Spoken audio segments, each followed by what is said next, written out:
Alrighty. Alrighty. See what he's doing there. I'm going to bring Jefferson back on. He's not ready. Oh, there he goes. He's ready. Okay. All right. I added you back to the stream. Alrighty. We're live, just so you know. Are we live? Yeah. I'm just waiting for people to come on. I just hit the Okay. comments. Gonna load I actually everything like up. that other view better, if you wouldn't mind. Other view meaning When both of you were in there, it was spread out a little bit more. I don't know. This is the one. You Hold on a changed minute. it. Hold on a minute.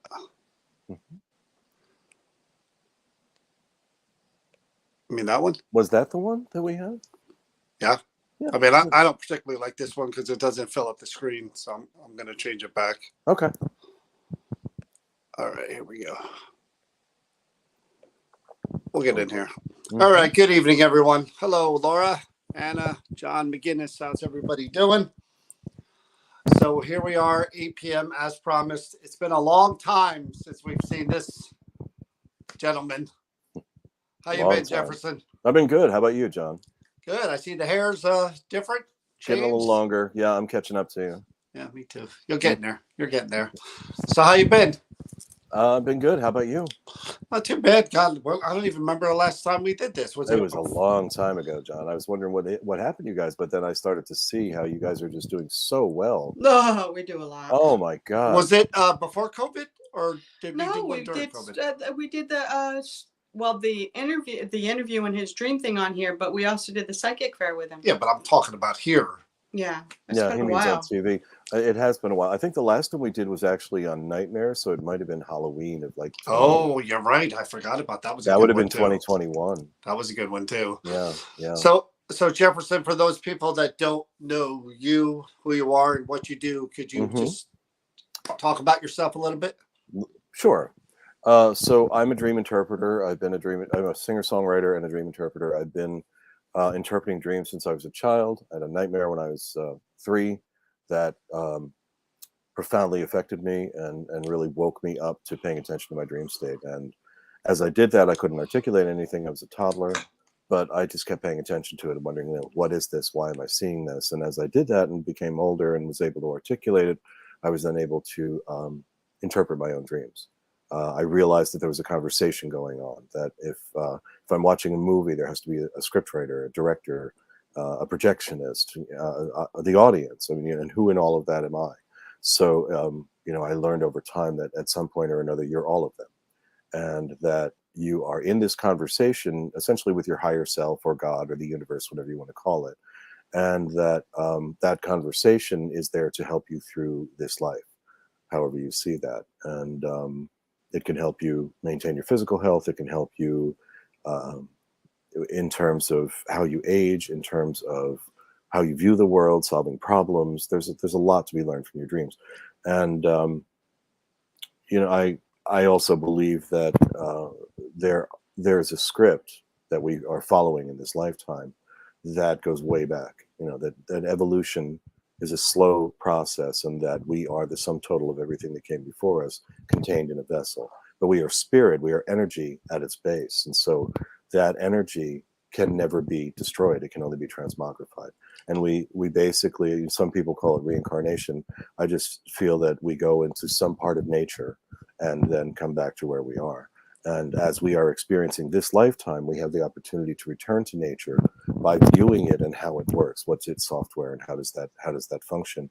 And by doing so, we live a better life. So who do I talk to about the rewrites? How do I get the rewrites for my script? I'm not happy. Could we? Let's do a session, John. Can we turn a few pages? And I'm all happy to do a session with you, my friend. And yes, you can do that. I mean, there are things that are happening to you that are the result of your history that can be changed, but it needs to be a conscious journey. And the dreams are there to help you along that. Now, I see dreams as, we all see dreams as symbolic. That's what society teaches us. But I see reality as the same thing, because you're constantly looking at information, whether you're awake or you're asleep. It's just that when you're asleep, the conversation is metaphoric. It's symbolic. When you're awake, that same symbolic conversation's going on. It's just more subtle. It comes up in the person that's standing behind you at Starbucks, or the painting that you see on the wall. There are ways in which the universe is always communicating with you.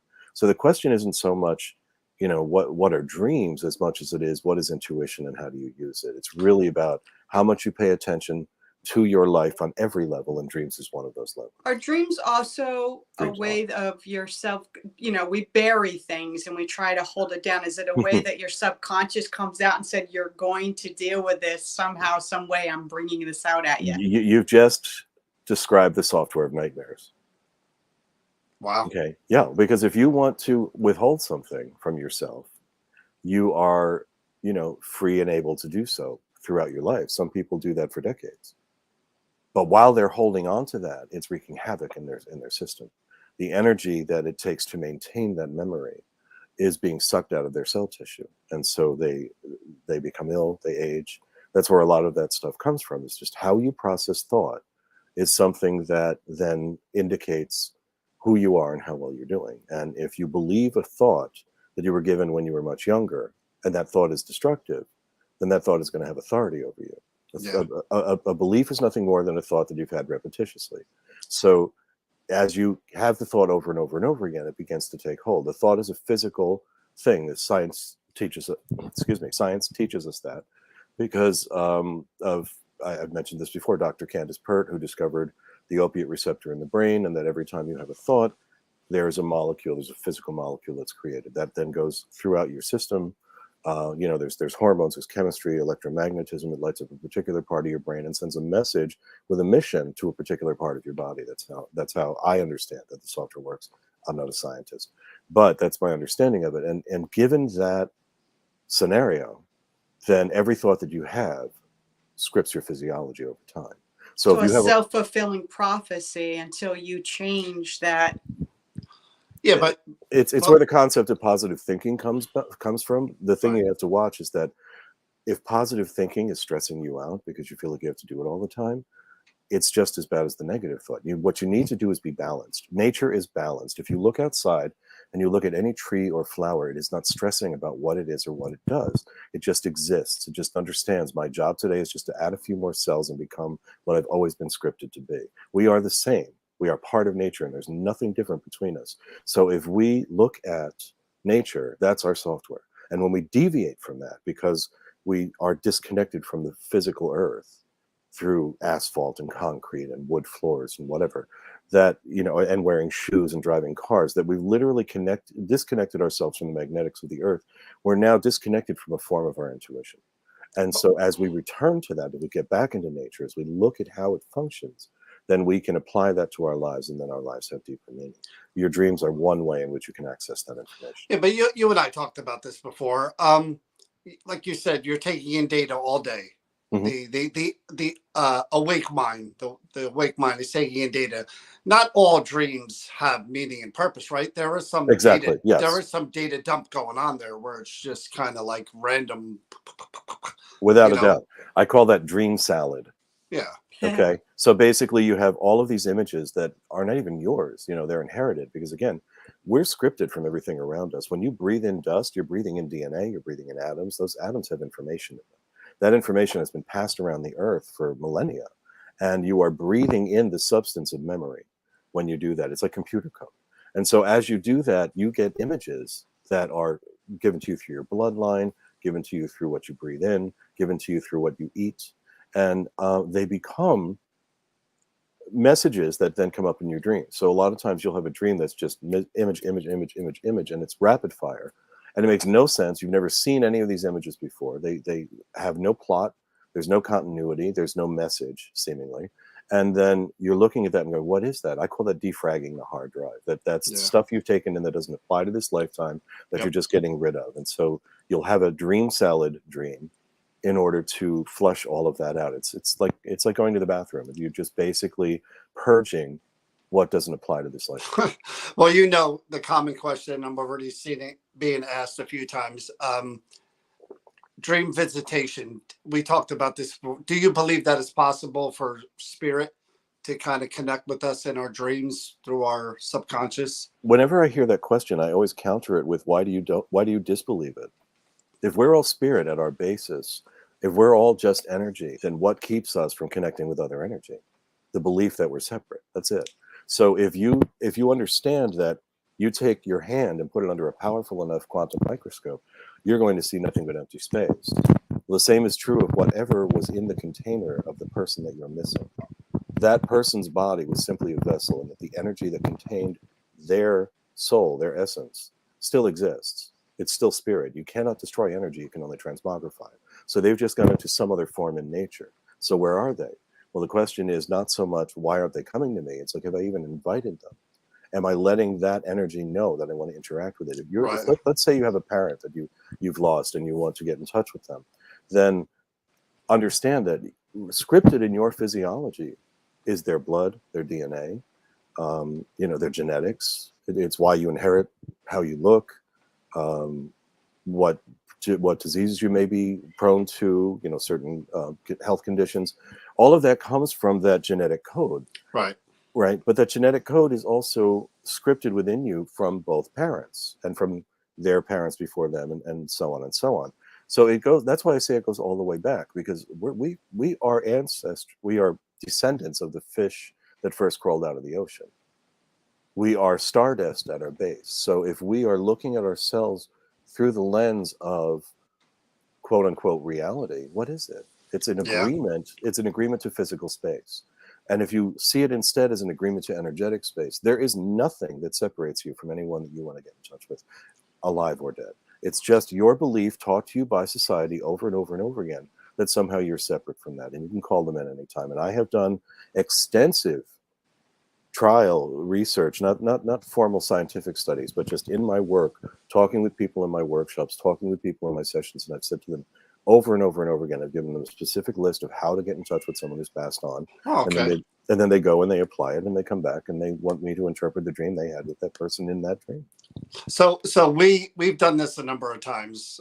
If you haven't watched, the dream for me, from my end here, it doesn't always mean what you think it means. So like I thought, we went through a dream that I had, and I thought it was really cut and dry. My dream. I thought, okay, I got it. This is what happened. This is what, and you interpret it, and it was along the line, but kind of different. And I've seen that many times as we've done this. And again, for the people who are watching and the people who are participating, Jefferson is going to ask questions, follow-up questions, and some of that stuff may get personal because your dreams may contain things that are very deep rooted within you, relating to your life, your family, your loved one, anything. So if you're not comfortable, then you could bow out, of course, but you're not going to get down deep into what the meaning may be if you don't allow yourself to. Just like what happened that one time where it went this way, and Jefferson came across something that was very private. Yeah, many times. He stops and he says, okay, do you want me to continue or do you want to talk this in private? That was the next thing I was going to say, is that if you are uncomfortable at any time while we're doing the interpretation, we can stop it, or we can just take it in a different direction.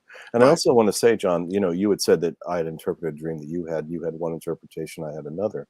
That's true of every interpretation. Right. That's the whole point. It is an interpretation. Therefore, it's based on the person who's looking at it. It's the same thing as if you have a car accident and it's at a crossroads, so there's 4 corners and there's a different person on each corner.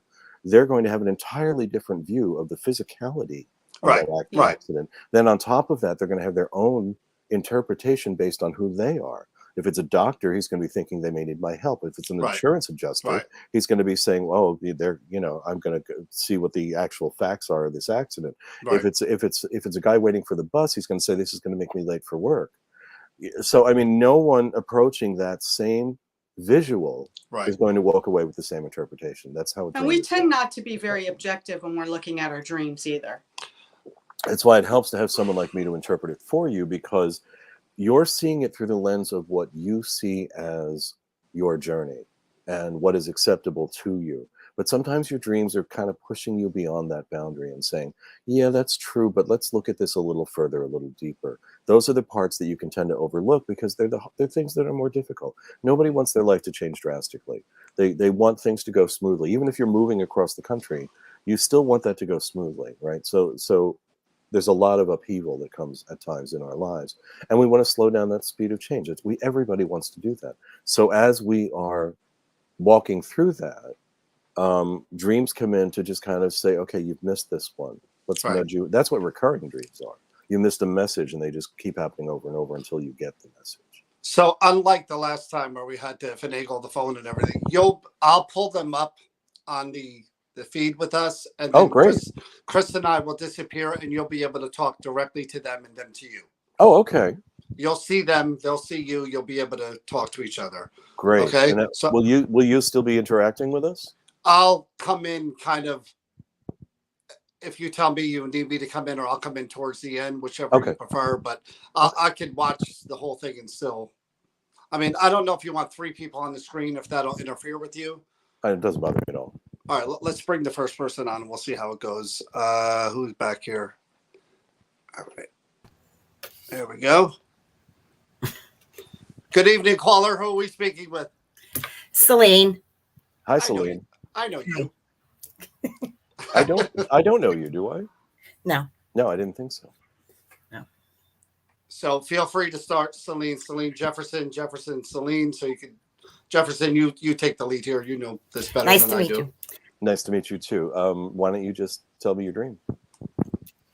So basically, I've had the same dream since I was a little kid, and I just found out recently before my sister died that she's had the same exact dream, and another sister has had the same dream. It's not realistic, but I was born and raised in Southington, Connecticut, and Meriden is the next town over, and it's built in the center of a volcano. It's been dead for millions of years. It's been dead for millions of years. Interesting. Okay. Yeah. But anyways, on the other side of me was Southington Mountain. I've always had a dream that Southington Mountain caught on fire, which it does every year, but it turned into lava. And it was coming down by our house, and we're like in a valley between the two mountains, you know. And I've had it over and over again since I was a little kid.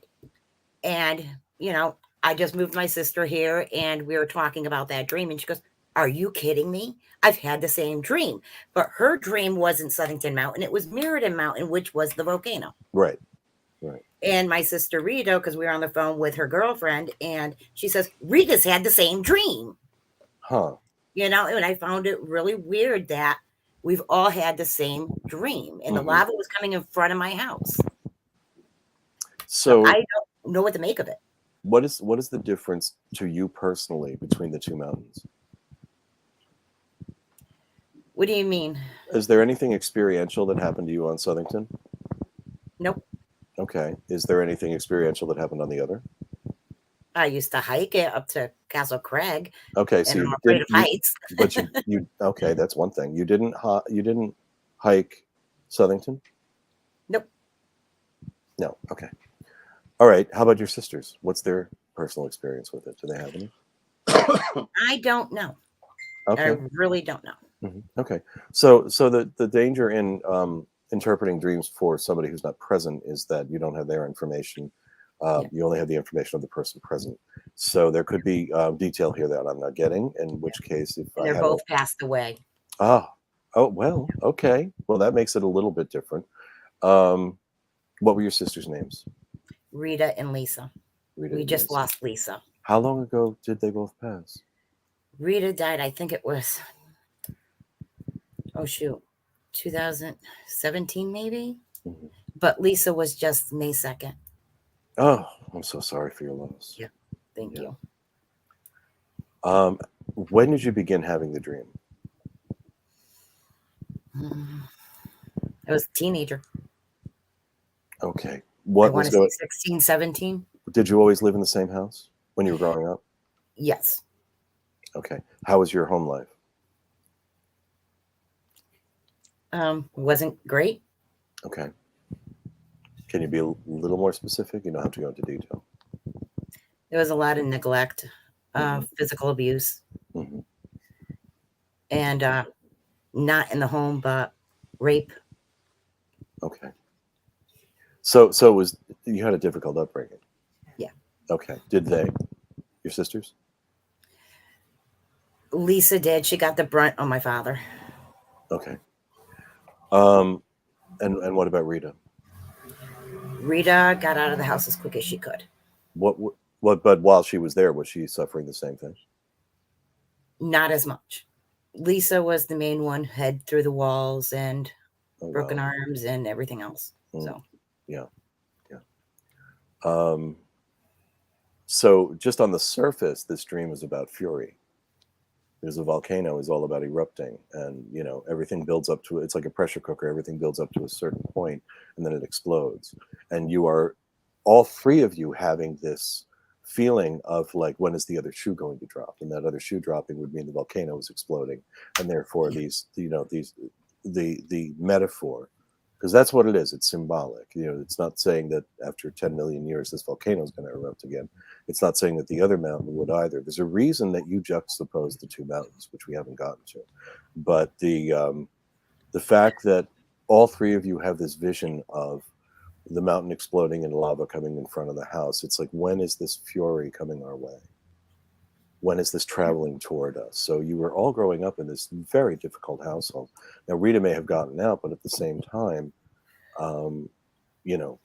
that's still her, when she was younger, that was still her experience. Yeah. Now, you, in the meantime, experienced this, as you said, when you were a teenager. How old? Like 13, 17? I would say maybe 16, 17. Okay. I started that I can remember. There's a lot of things I don't remember that I blocked out. Sure. But that's the same thing as the volcano, isn't it? Yeah. If you block something out, what you're doing is you're waiting for it to come up later. Yeah. So one of the reasons that this dream recurs for you is to say, don't block it out anymore. This is something you want to deal with therapeutically. I would recommend EMDR, because everything that you've described is trauma. And that's probably the best modality for you. I can put you in touch with somebody if you want to connect with me after the show. But basically, you're holding within you the lava of all of those memories. I do that a lot. Yeah. The anger that you're holding on to is waiting to come out. And that will either come out gently or violently. And that's your choice. So EMDR will certainly help you do that gently. And I'll be happy to help you with that. And I can also go into further interpretation with you off the air, because we have a limited time for each segment today. But certainly we can arrange a session where we can bring in your two sisters and see what they have to say as well. Well, my sisters aren't here. They're both passed. I understand that. Yeah. I was afraid that it meant that Rita died first. We have major heart problems in our family. Yeah. Rita died first. Then Lisa. And I thought maybe the dream meant that I'm going next. Okay. Well, if we want to prevent that, then all this needs to be dealt with, because heart attacks sometimes are caused by anger that's repressed for too long. So you really want to cleanse this out of your system. They have given you a gift of example so that this won't happen to you. And I'll be happy to help you however I can to make that happen. Well, thank you for sharing, Celine. I really appreciate you coming on. You did good. And we'll waive the payment for this one. You don't have to send me a check. We'll waive it for this one. Don't worry about it. I'll give you Dan. People are sending you a lot of love. You hear me, Celine? What'd you say? People are sending you a lot of love, Celine. And Celine, I'm on John and Chris's Facebook pages, so please find me. And we'll share the information. But Celine's a good person, a good friend of ours, and I can't thank you enough for sharing this. I know it gets down and personal, but this is what I mean. I would have listened to your dream, and I would have been like, well, you just said you lived on a volcano that's dormant. You were afraid the damn thing was going to erupt. Mm-hmm. I don't dive much deeper than that. That would have been my interpretation. You do understand what just started happening, right, Celine? This is just scratching the surface to start during the work to heal. Yeah. All right, Celine. Have a good night. Thanks again. You too, hon. Thank you. You so much, Celine. Wow. I thought that was going to be really kind of just, well, you lived on a volcano. This is what I mean about it. As you watch this, because we've done this many times before, the meaning you would think, from Jefferson's perspective, is kind of clear as he's going because he's a professional. But on our end, my end, and maybe even the people who are having these streams, it's not that clear, obviously, right? I know too much information about Celine to give a biased opinion. I knew that there was more to it than just. Wow. That was and I've never met her before this moment. But you know, the difference here, John, is the fact that in their dreams the volcano wasn't extinct. That's the clue. Is the fact that it was alive and erupting and even affecting the mountain next to it, which wasn't even a volcano. Right. So, you know, obviously there's a lot more going on there. In that case, the second mountain very likely indicates a second person. Yeah. Now, she had also said that she had been raped outside the home. That would probably be the mountain. Yeah. Oh boy. So she's seeing Oof. the volcano as safer. Therefore, she hikes on it. She doesn't hike on the other. I didn't even think about that. It's always the devil, Oh, you boy. know. Wow. Yeah. There's do a you lot need of layers to this, and that actually is a very surface interpretation of that. It's There's very a lot surface. more. Yeah. You get it, Chris. You know, I do. There's a lot more, but I was People who've gone through trauma understand that. exactly that it's not so simple as just to say it means this. No. There's so many layers, and using a volcano as a symbol is really appropriate in some cases because they are made of layers. Each, you know, what makes the volcano taller is each time the lava flows, another layer is added. Yeah. When you look at, you know, a cross section of it, you see the different layers and how some are molten and some are solid and everything in between. So it's a great metaphor for anger and for release. And the fact is that it's one thing when you go through trauma yourself, but when you watched your loved ones go through it as well. Yeah, that compiles, and it just It's a compound trauma.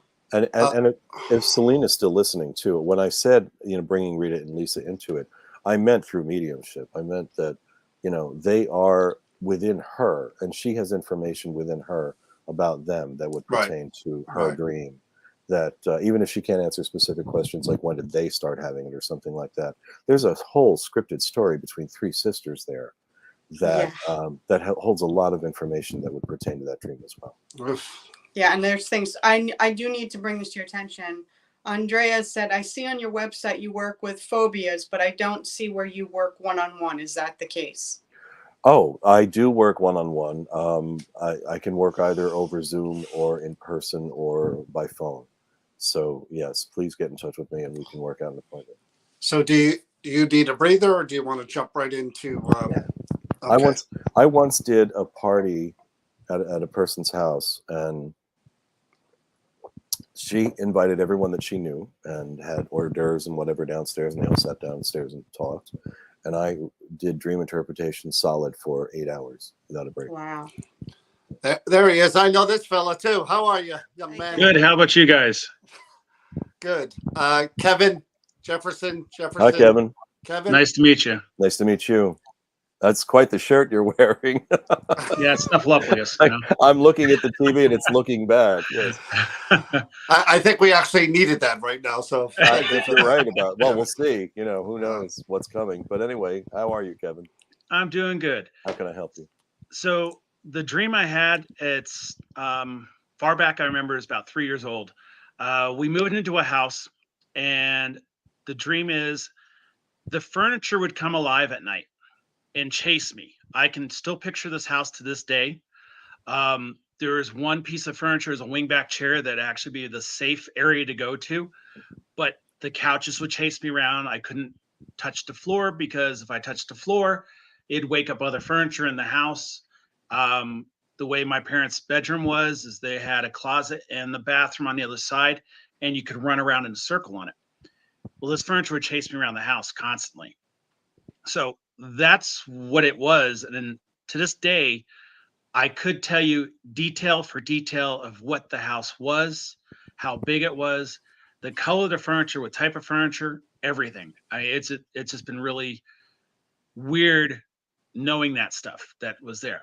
Yeah. I mean, my original dream that got me into this was the same kind of thing. I was being chased.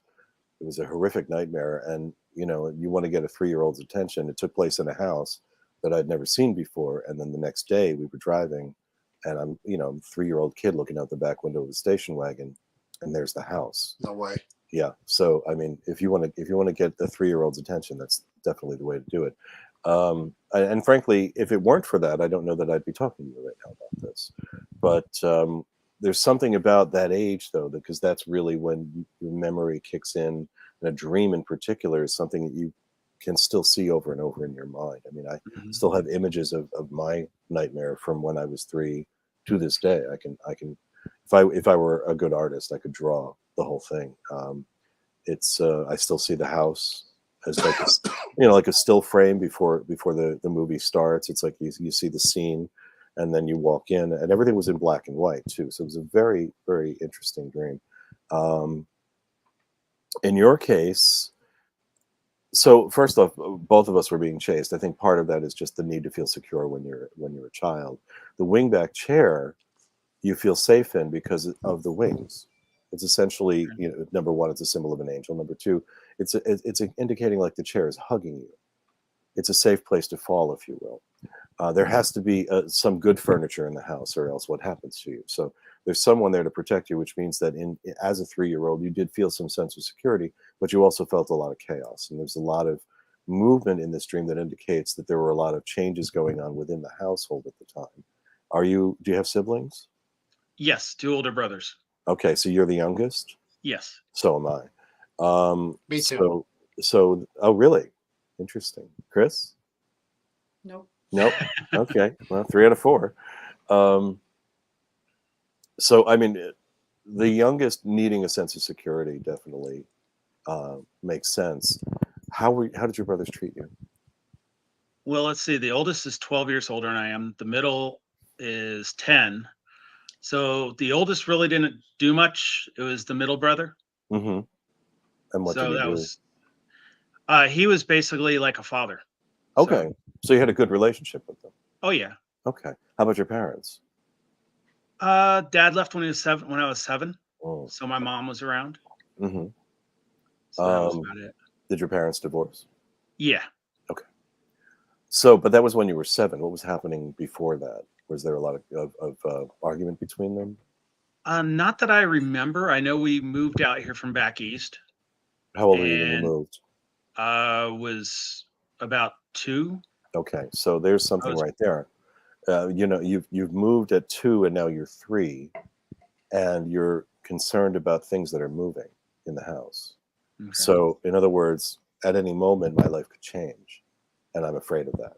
So the furniture becomes a symbol for the fact that the last time something came up, you moved. And so the move itself is especially to a young child who's looking for a sense of security, they're not necessarily seeing that in the fact that they could move at any moment without any warning.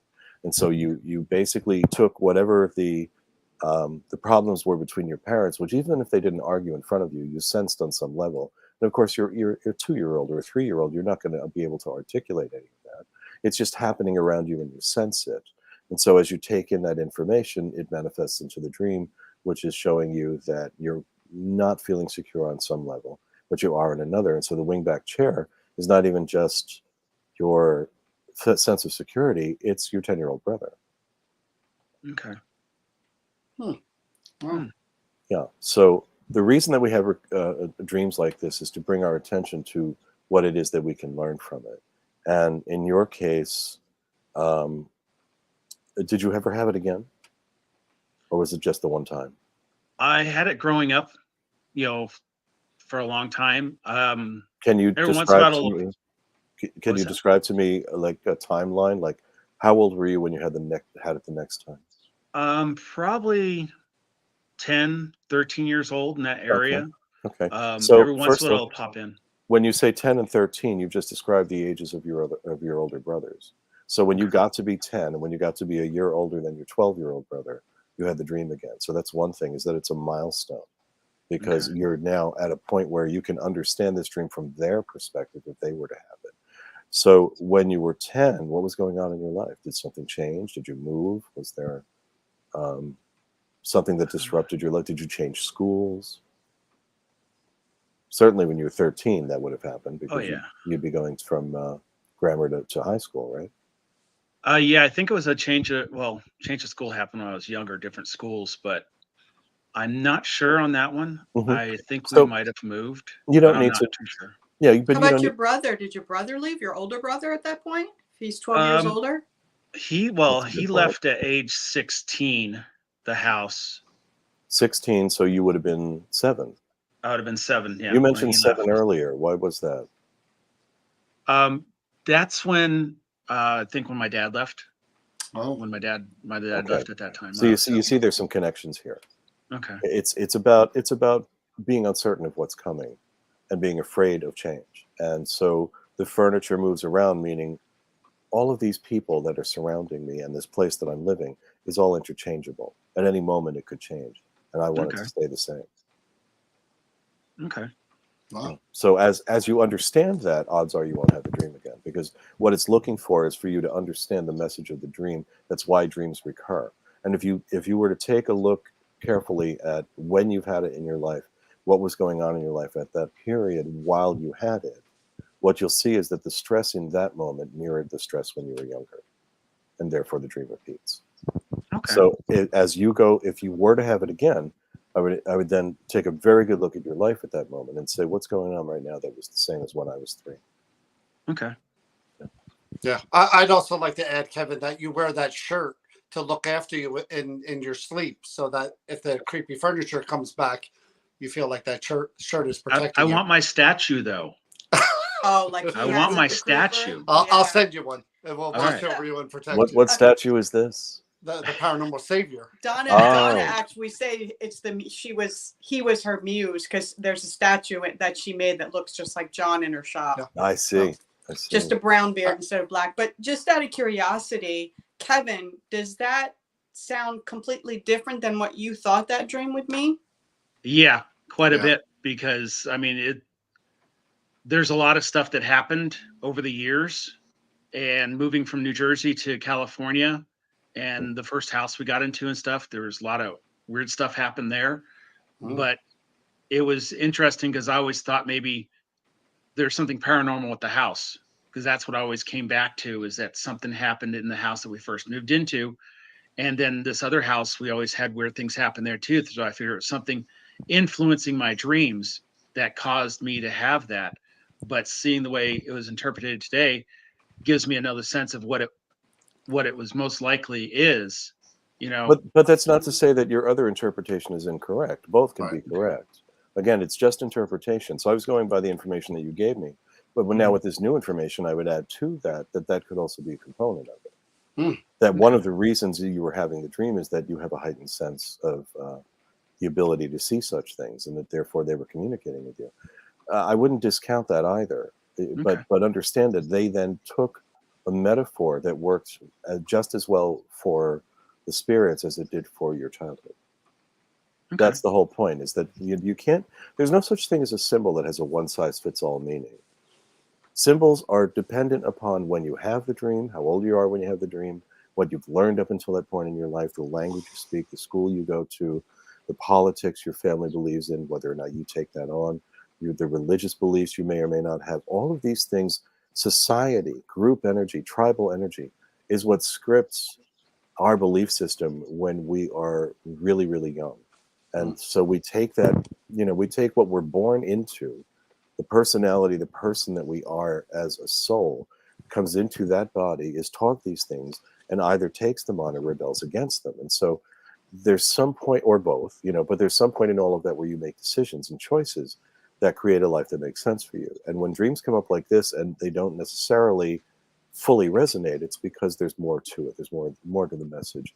And that if you look at what you were taught versus what you believe, somewhere the answer lies somewhere in between. Okay. All right. All right, Kevin. Thank you. Take care. All right, you Kevin. too.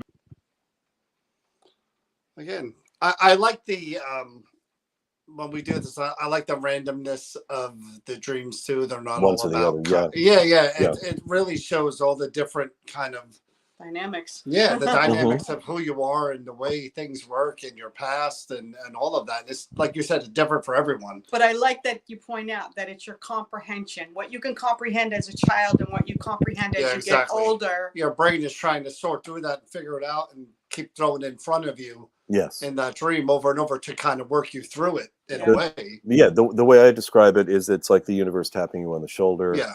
And you don't respond, and so you might tap a little harder, and then the next time it's going to knock on your door, and then it's going to ring the doorbell, and next thing you know, you have a singing gorillagram on your doorstep trying to get your attention, and you're still not getting it. So like the message will augment until you decide something else is going on here. I need to ask somebody about this. But really, it takes two to see one. You know, we are each other's mirror. So my occupation is something that's there to help people who have dreams, who are you know, a lot of people say to me, I interpret my own dreams, and that's fine. But I also, as you know, John, you know, I have a different level of interpretation, Right. and I see things because I'm not you. I don't have your personal story that is then acting as a way of scripting my interpretation. I'm seeing it through a completely unbiased lens because I don't know your personal story. So then I'm able to look at what you're telling me, and my intuition speaks to your intuition, and the two interact, and I channel from there. So I'm able to see things in your inner dialogue, if you will, that your dream is attempting to bring to your attention that otherwise you would not see, because we all do this. We talked about this earlier. We suppress that stuff because we don't want things to change. Right. In his case, he didn't want to move. Right. He didn't want things to change in his life, and it seemed to Okay, be let very me see who else entertaining. is back here. Yeah, he wanted security. Yeah. Yeah, and there were certain conditions, like his father leaving, like whatever the arguments were between his mom and dad. Those things were all.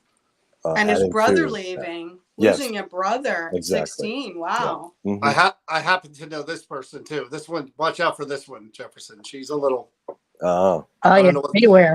I don't know what the proper terminology is nowadays, but she's a little. I think it's Deb. Yes, it is. There you go. Hey, Chris. Hey, Jefferson. John, screw you. Hi, Hey, Deb. All right, next customer. Let's see who else we got back there. Okay, I would not categorize my dream as a nightmare. It was just weird. Okay. So I was in the parking lot of a retail store with my sister Nancy, who lives in North Dakota. She's real, and it was. I don't know what it was. I think maybe that it was a Midnight Madness kind of thing, because we were like waiting for the store to open so we could be the first ones in. In the dream. In the dream, yes. Okay. None of this happened. Do you know what store it was? I don't. I'm kind of thinking Walmart, but it's just a guess. I really don't recall. Okay. So we're sitting in the car and we're just bullshitting, waiting for another sister, Dee, who lives in South Carolina, who's also real, to show up. And So what state are you in at that moment? Well, I live in New Jersey, so I'm assuming, because I don't know from the dream, that we were in New Jersey. But since she came to me and we were in my car, okay. Yeah. But she came from where? She lives in North Dakota. North Dakota. So North Dakota, South Carolina. That's what. Yeah. Okay. And actually, we were sitting in my car that I actually own, which is gray, but in the dream it was white. I don't know why. Okay. So we're sitting in the car and we're just bullshitting and we're waiting for our other sister. And I noticed there's a royal blue limousine coming through the parking lot, not through the lanes, but through the spots themselves, like out of control. And I could see the driver, and the driver was an African-American gentleman. I don't know him. I didn't recognize him or anything, but he's got he's towing a VW Bug, which is also royal blue. And I said to my sister, holy shit, look at this guy. And he comes around and he hits the front driver's side of my car. And then I don't know if he was like asleep or he was impaired in any way or whatever, but he cuts the wheel to the left. And as the car swings around behind me, the Bug hits the back of my car. So we're kind of devastated by what just happened. And I turn and I look and he just drives away. But I catch his license plate, which was RT-ALL.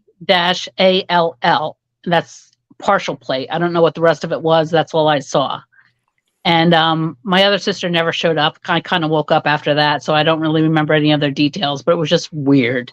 What are your sisters' names? Nancy in North Dakota and Dee in South Carolina. Okay. Do the initials RT mean anything to you? No. Okay. What does the color royal blue signify for you? It's my husband's favorite color, but other than that, I have no real significance with that color. Mm-hmm. Okay. So a few things. You're in a parking lot. You're waiting for Midnight Madness. You're at a retail store, and you're with your sister. You're in the driver's seat. I am. Okay. She's in the passenger seat. Correct. Okay. What's the birth order? I'm the youngest out of 7. She's the one right in front of me, less than 2 Apparently. years. A lot of youngest on this show today. Yeah. So your other 2 sisters are where in the birth order? My sister was the third born. She's the oldest daughter. The one, wait, I'm sorry. So the one in North Dakota is where in the birth order? I'm 7, she's 6. Oh, so she came just before you. Correct. And the one in South Carolina? She is third in the birth order. So she came 2 before. Yeah, between Nancy and I, there was Patty and Danny, and then her. Yes, third. Okay. What are your other siblings' names? The oldest was Donald, then Thomas, then my sister Dee, then my brother Danny, then my sister Patty, then my sister Nancy, and then me. Okay. So there's something going on between the 3 of you. And I don't know why this came to me, but when I do this, I channel and I just tell you what it is that I'm seeing. One of the first things that occurred to me was that there was a juxtaposition between the 2 sisters because one lives all the way in North Dakota, the other lives all the way in South Carolina. So you're on 2 opposite sides of the country. One is all the way up at the top and the other one is close to the bottom. One is north, one is south. So, and which is the older of the 2? Dee in South Carolina. In South Carolina. So that's an interesting juxtaposition. She's actually lower when you would think as the older she'd be higher. So it's kind of reversed. The car comes, is it driving when you say it comes through, where the cars would be parked? When it comes into the parking lot, is it coming straight at you? Yeah, pretty much is. Okay. So basically there's something that's coming at you that's royal blue, as you say, your husband's favorite color, and it's male energy because he's a male driver. So he probably wants to kill me. Is that what you're saying? Could be. We'll find out. Well, we'll know next episode. Anyway, right. No, there's some kind of friction going on here because he doesn't want to kill you because he tried to swerve to avoid you, but he hit the driver's side, which means it's you that his attention, that he wants your attention, and the car itself is a sense of security because you have this metal encasing around you that's built specifically to protect you. And you do survive, of course. So the thing is that he's trying to swerve to avoid you, bringing the VW bug around, and then that hits you in the back. Now, note the 2 things that happened here. You were hit in the north and in the south. So the 2 hits somehow relate to the 2 sisters.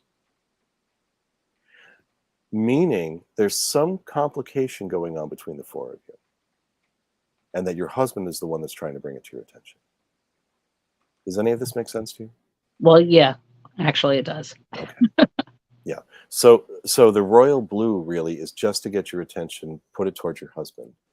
The fact that the driver is an African-American gentleman is because we tend to put characters in our dreams when we want to substitute it for the person we're having the discussion with. So my guess is based on that substitution. Because he represents your husband at that point.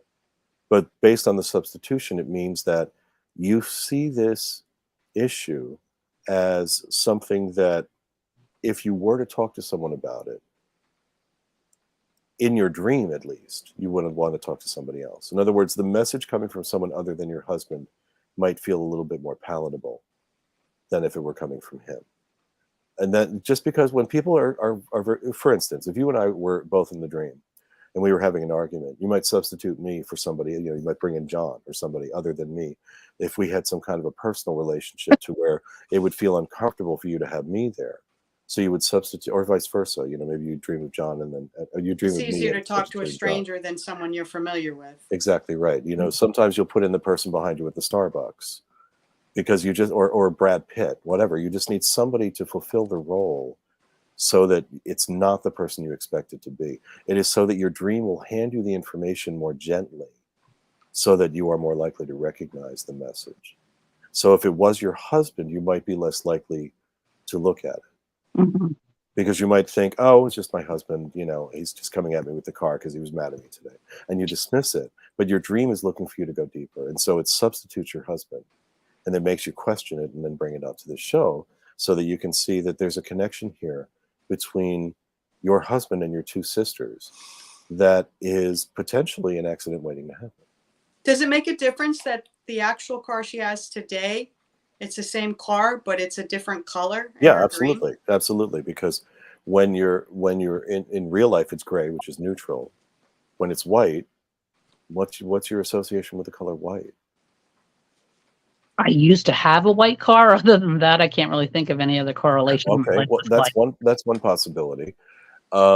We've long ago let this stereotype go, but there used to be the good guy and the bad guy, and the good guy wore a white hat, Oh, the yeah. bad guy wore a black hat.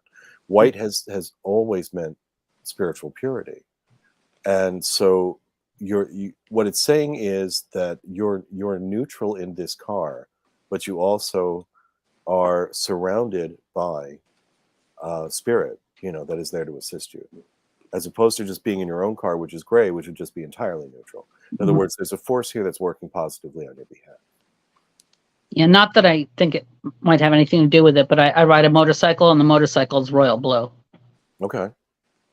Well, So that doesn't have any anything around it to protect me. But yeah. that Okay. that But that that's go that ahead, John. RT all has to have a meaning, you would think, right? If it's in there and she Oh, without a specifically doubt. just saw Especially those. the fact that you focused on it. So Right. tell me the end of the dream where you saw the license plate. It just says that the car pulled away after hitting me. I just looked at the license plate, and I thought it was just a partial plate that I saw, and it was RT-ALL. Mm-hmm. Which is So- weird because the next day I was on Facebook and I saw that my niece was posting something about a friend of hers whose car was parked in their driveway and basically got hit by a car and they drove away. Mhm. And I was like, oh, should I call Allison and tell her to check out a plate, RTALL? But all, it said Yeah, all. I think it's more of a Yeah. message because it's literally spelling out the word all, and RT is an abbreviation for right or for root. Mm-hmm. But in this case, I think what it's, again, just my intuition, and it's an interpretation, so this may or may not resonate, but it sounds to me like everybody in the argument thinks they're right. Oh. Everyone is approaching this from the point of view of my stance is the correct one, and the only place that can lead is to collision. Well, Somewhere everybody that in knows here, me there's going to be an knows I'm argument. always right. So Say again? everybody that knows me knows I'm always right. So Exactly. they should just, fall in line. Exactly. And I guarantee you they have some semblance of the same thought. And so as each of you is taking whatever the question or the argument or the circumstances that you're all that you agreed, you had a sense of what this was about, whatever that subject is, each of you has a different viewpoint on it. It's like the car accident I was talking about earlier. You're all right and you're all wrong because you each have your own perspective of it. And this is the time to kind of bring all the perspectives together and kind of figure it all out. But in order to do that, you first have to be aware that there's something going on here that's deeper than just, I'm right and you guys are wrong, or, we can just agree to disagree. There's something deeper going on here that's looking to heal, which is really the point of this dream, is that it wants this to heal. Because if it doesn't heal, in the long run, it's going to become a crash. There's going to be some instance in which, not necessarily a physical crash. The dreams don't necessarily predict literal car crashes. They're saying, the crash could be a clash between two relatives. Oh yeah, well, there's definitely something going on between those three sisters right now, and I can definitely see what you're talking about when it has to do with the three of us. Okay, good. Well, hey, look at that. Are you surprised, Deb? I'm sure it's your fault, Deb. I just call it a hunch. It's never my fault. I'm always right. I don't know how much He's more. right all the time. That's what That's it right. means. Remember, Are she you didn't see the surprised, rest of the Deb? plate. It said Yeah. all the time. Yeah. Yeah. Hey, come on. I am the princess. I'm always right. Oh, there you go. There you go. Hold on, her husband's warming up the car as we speak, Jefferson. Are you surprised Nice. by any of this, Deb? Yes, kind of. I'm not surprised of what he said, of that he knew to say it. Exactly. That's the whole point. Yeah. All right, Deb. That's Thanks for why I joining say us. that my intuition is getting in touch with your intuition, because all I'm doing is reading your information. You did a good job. Thank you so much. Thank you so much, Deb. I really Sure. appreciate that. Have a good night, Deb. You too. Please connect with me on Facebook, please. I don't know if anybody, I know we had one more, but I think that's Celine still back there. I don't think that's Susan. Right, Celine, is that you back there? Is that you? Wave, Celine. That's you. I'm going to bring her on just to see. I don't know if that's her still. Oh, no, it's her. Yeah. We did have one more, but Susan, if you're watching, now is the time to come on. We don't have a whole lot of time left, but you were on for a minute, and then I saw you disappear. Maybe I'm going to take these out for now. She might But be having internet again, trouble. this is part of what Jefferson does that we've been doing. God, I don't know how many times we've done this, but every time it amazes me how you sit there and you can kind of tell when it's kind of coming to you, because you'll nod and you'll smile a bit and you're kind of taking it in. And it's just like, I don't watching the light come on. Yeah, I don't get any of that. Like, it's so random. Like, it's random, but not random. I guess. Actually, you've hit on it. It is random. We live in a random universe. So you're either in flow with random or you're not. If you see, this is where anxiety and depression come from. Yeah. This is what I was talking about earlier about being in touch with nature. It's a great way to conclude the show too. That if you're not in touch with what is, you're not in the present moment. You're either in the past or the future. Well, depression lives in the past and anxiety lives in the future. Yeah. So you've automatically put yourself victim to one or the other simply by not living in the present. You can examine the past and the future in the present. That's fine. But when you're literally living in one or the other, you're not, you have no power. You've sent your spirit on mission somewhere other than where you are, and then you're expecting your body to function properly. It's not going to happen. This is where disease comes from. We're not in our body. We're not present. It's why, martial arts, meditation, yoga, it's all focused around the breath. The breath is the one physical thing that you can only do in the present moment. You can't breathe the oxygen now and have it be there 6 months from now. You have to take it in now. And so that breath comes with information. As I said before, there's data in there that, you're breathing in molecules and dust and atoms, and all of that is scripted. And it literally becomes part of your physiology, and then you breathe it back out again. It's just kind of strange. It's kind of strange to me that whatever it is, your subconscious, your mind, whatever, puts a pin in certain things. If they're not resolved, kind of put a pin in that thing, and a pin in, and you can get around it and keep going, but it's still in the road back there. Well, I mean, if you had a mouse living in your wall, yeah, and you didn't know anything, you didn't do anything about it, the mouse is still there. Yeah. And who knows what could happen from there. Hijinks could ensue. Yeah. But when you have a traumatic event in particular in your life and you don't deal with it, the trauma itself just finds somewhere else in your body to live. Right. If it's not going to live in your conscious mind, it's going to go to a bone or a muscle or an organ, and it's going to thrive there. And you used a good analogy about the mouse behind the wall, because what happens when things are living behind your wall? They chew wires, they do damage. So Exactly right. spot on. Right. I got one for you for next time. I kind of know what this one means too, but I'd like to get your view of it. But we'll do that next time. Okay, great. Where I've already got one. It's a reoccurring dream, but it's about the same subject matter, if that makes sense. So yeah, sure, that makes sense. We'll talk. Jefferson, tell people how to get in touch with you. I'm going to put your information up after we're done here, but yeah, so everydaysymbology.com is my website. I have a second website, stardreamscafe.com, and my phone number is on both websites right now. I will be updating them. They're kind of hopelessly outdated, but for now, my number's on there, and I'm on John and Chris's Facebook pages, so feel free to send me a friend request.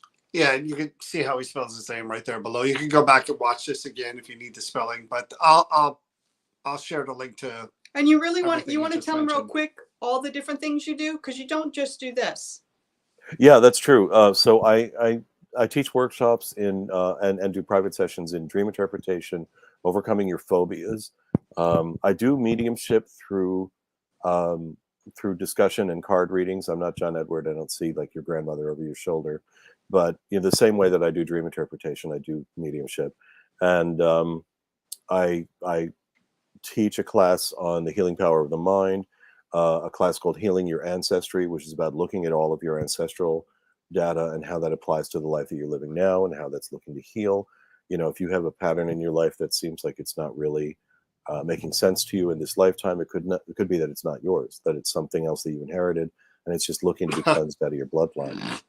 I know that one. Yeah, exactly. I'm going check. We all do. Yep.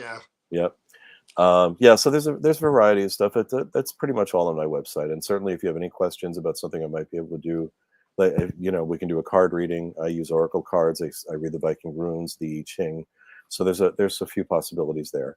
And if you have any questions, just reach out to me. Real quick, are these virtual, in person, both, one or the other? Most of my sessions are just over the phone at this point. Okay. Yeah. And again, anybody that was on tonight, if they want to go into more depth with you, they can reach out to you and continue. Or have yes, their own reading. Please do. Yeah. Yes, and anyone who is watching, if you would like to book a session, just let me know.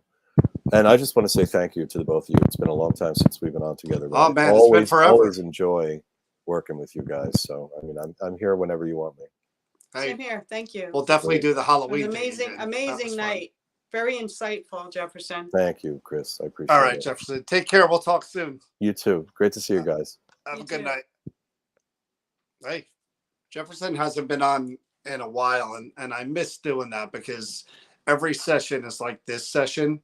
Only different people with different dreams and different interpretations. But Jefferson, I've yet to see him not hone in on the crux of whatever the underlying issue is. So to everyone who participated tonight, Deb, Celine, Susan, maybe hopefully another time because she was having difficulty with Kevin. Yeah, Susan, we'll bring you on another time. Kevin, Celine, Deb, thank you guys for participating. We couldn't have done this without you. Thank you for sharing and being so honest. And we will see you, or I may see you. I don't know if this one's going to join me, but the Creeper Gallery tomorrow night, 8 o'clock. We'll mess with Depends on how I feel after. Mess with some haunted objects. All right, guys. Thanks for watching. Good night. Please, please, please stay healthy, be safe, and please be kind. Be good to each other. Take care, everyone. Good night.